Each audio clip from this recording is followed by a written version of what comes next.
G'day and welcome to my official second video. This is Undescripted and I am Nelly.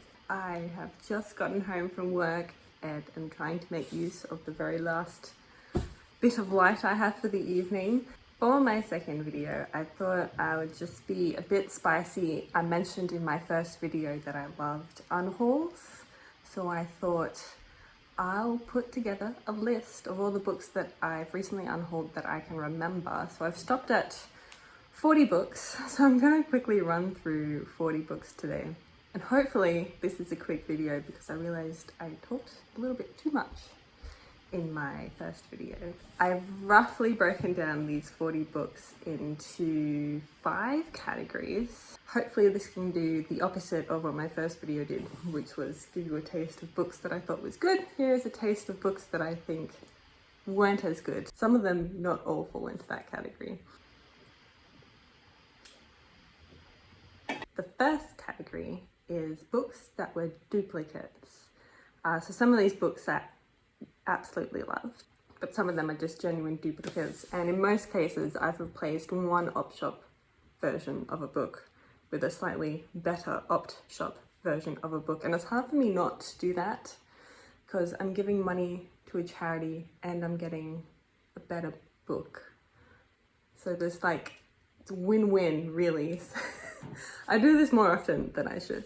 It's not the case for my first book in this category, so my first of 11, and that is Dracula by Bram Stoker, because I just forgot I already owned a copy. My books were in boxes for quite a long time before I got my bookshelves, and I just completely forgot that I already had a copy until I opened it up while I was reading Dracula as well. So I got rid of this modern version that I bought from Dimmicks. It was cheap for a brand new book. I think it was like $13, but I decided to keep this classic version. It's a bit cringy, but I actually love it. Plus it was a lot more floppier than the one that I had bought brand new, so I decided to keep this one and get rid of the one that I had purchased. Next up, these are all just genuine duplicates. I don't have too much to say about them. This is Evangelii Gaudium by Pope Francis, Harry Potter and the Goblet of Fire by J.K. Rowling. I actually had 3 copies of this, so I still have 2, but I can't make up my mind which one I want to keep. Next we have Of Mice and Men by John Steinbeck, Saga Volume 1 by Brian Vaughan. I mailed my second copy of this to a friend in Sydney because I thought she would enjoy it, and I think she did from what she told me. The Adventures of Sherlock Holmes by Arthur Conan Doyle, The Angel's Game by Carlos Ruiz Zafón, The Fault in Our Stars by John Green, The Forgotten Children by David Hill. This one, I actually don't have a duplicate, but my parents have a copy on their shelves in Sydney, so if I do want to read it again, I can just borrow theirs. But in the meantime, don't need to keep it. Wolf Hall by Hilary Mantel, and The UCAT by Father Christoph Schoenborn. Moving on to category 2, which are books that I have read, but I just wouldn't read again, so they were all right, but not really my taste, so I didn't feel the need for them to be on my shelves because I want people to be able to judge me accordingly when they see my shelves. There are 12 books in this category. The first one is A Debt Paid in Marriage by Georgie Lee. This was kind of a joke gift from my husband because it's one of those Mills and Boons books, but I read it. I did not keep it, but I read it. A Man Called Uwe by Friedrich Bachmann, A Stolen Life by J.C. Dugard, Angels and Demons by Dan Brown, No Impact Man by Colin Beavan, Norwegian Wood by Haruki Murakami. I loved Men Without Women, his short story collection, and Norwegian Wood was the second book I've read by him. Did not enjoy it as much. I do have a few more of him on my shelves, which I keep looking at. I need to stop doing that. Next up, we have One for the Money by Janet Ivanovich, The Good Girl Stripped Bare by Tracy Spicer. This one I'm a bit bitter about. I bought it at an event that the author was speaking at, and I paid a handsome $35 for it. Read it, and it kind of annoyed me just a little bit. I wasn't a target audience, and I didn't particularly like or enjoy what she had to say. So that's $35 I'll never get back. It's fine. It's fine, I'm not bitter. Next, The Light After the War by Anita Abriel. The Pearl Thief by Fiona McIntosh. The Unknown Terrace by Richard Flanagan. And Truly Madly Guilty by Leanne Moriarty. I've read this book. Can't remember a single thing about it. I read, again I'm looking at my shelves. What was it called? The Husband's Secret? By her, and I enjoyed that one, but everyone since then that I've read by her I just haven't really enjoyed. The next category only has 4 books in it. These are books that I haven't read but I've decided to unhaul, and I don't really do this very often because I'm always afraid of that chance that I could love a book if I did give it that chance. So not these 4. I've decided to part with them. I've actually read the first few chapters of them and didn't get very far before I decided they weren't for me, so I don't know if it quite counts as not reading them. But 2 of them are Six of Crows and Crooked Kingdom by Leigh Bardugo.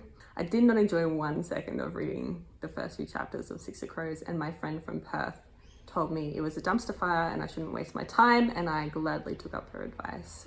And I actually passed these 2 on to my sister, who is more inclined to read fantasy and young adult books, so she might enjoy them. Don't know if she's read them, but I think they're on her bookshelves. And then we have Fight Like a Girl by Clementine Ford and Signal Red by Robert Ryan. The next category are books that I have read but I deemed them bad for one reason or another, and I did not enjoy seeing them on my shelves, so they had to go.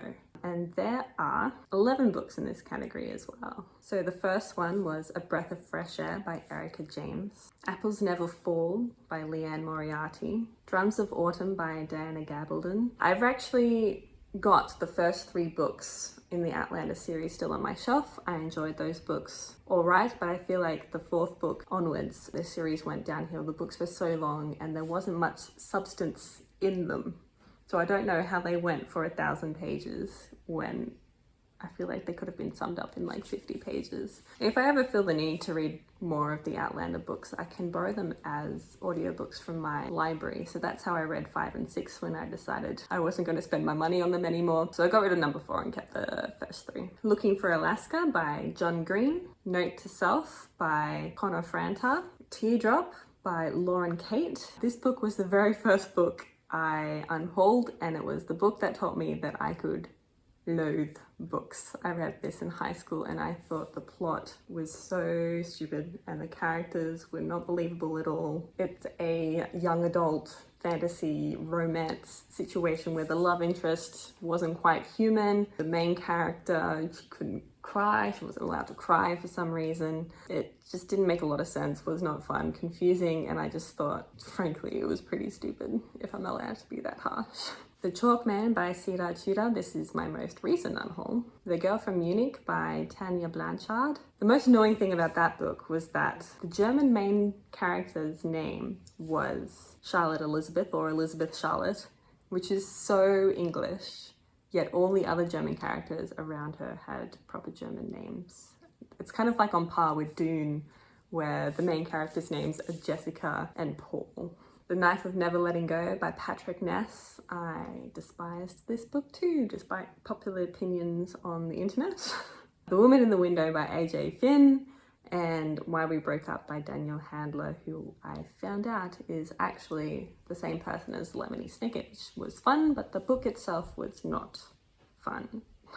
And the last category and the last 2 books are books that I've unhauled, but I think I regret unhauling them.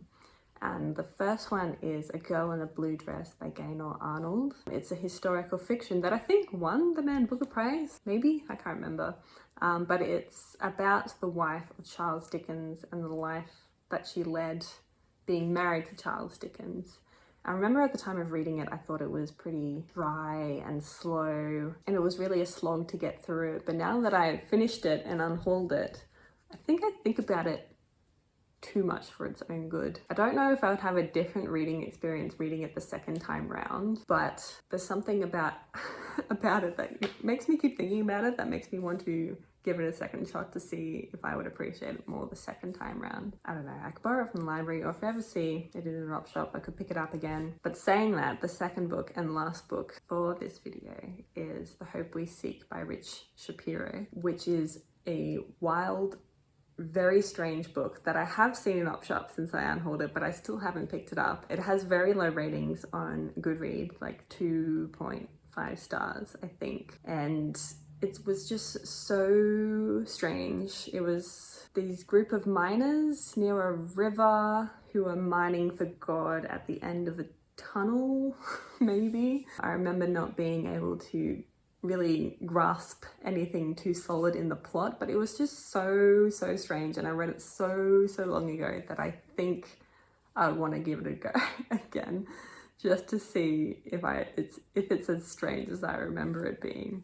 But those are my 40 books, and I'm ashamed to say that 7 of these 40 books were gifted to me from my husband. He tries his best, and I always read them and I always give them a go, but he's not very good at guessing what kind of books I would like to read. So I love him dearly.